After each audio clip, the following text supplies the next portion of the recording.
మధ్య ప్రాచ్యంలో యుద్ధ జ్వాలలు ఎగిసిపడుతున్న వేళ అమెరికా, ఇరాన్ మధ్య స్విట్జర్లాండ్లోని జెనీవాలో జరుగుతున్న మూడో రౌండ్ అప్రత్యక్ష చర్చలు ప్రపంచవ్యాప్తంగా ఆసక్తిని రేకెత్తిస్తున్నాయి.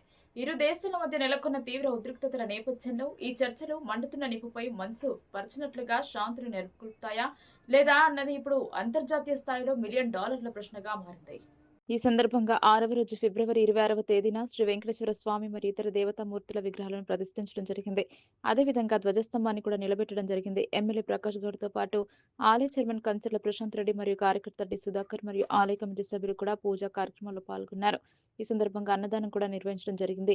ఆరాధన, ద్వారతోరణ పూజ, వేద విన్నపము, బాలభోగము, అరణి మదనం, అగ్ని ప్రతిష్ఠ, చతుస్థాన అర్చన, మూలమంత్రమూర్తి మంత్రహోమం, నూతన ధ్వజస్తంభ విగ్రహములకు పంచగవ్య స్థాపనం, నిత్య పూర్ణాహుతి, తీర్థ ప్రసాదములు వంటి కార్యక్రమాలు ఇప్పటికీ నిర్వహించారు. అదేవిధంగా ద్వారతోరణ ధ్వజకుంభ ఆరాధన, చతుస్థాన అర్చన, మూలమంత్రమూర్తి మంత్రహోమం, నూతన ధ్వజస్తంభ విగ్రహములకు పంచగవ్యాధివాసం నివేదన, నిత్య పూర్ణాహుతి, తీర్థ ప్రసాదములు వంటి కార్యక్రమాలను నిర్వహించారు. 6 రోజుల పాటు వైభవంగా జరిగిన విగ్రహ ప్రతిష్ఠ కార్యక్రమానికి పెద్ద ఎత్తున భక్తులు తరలివచ్చారు.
అత్తగారు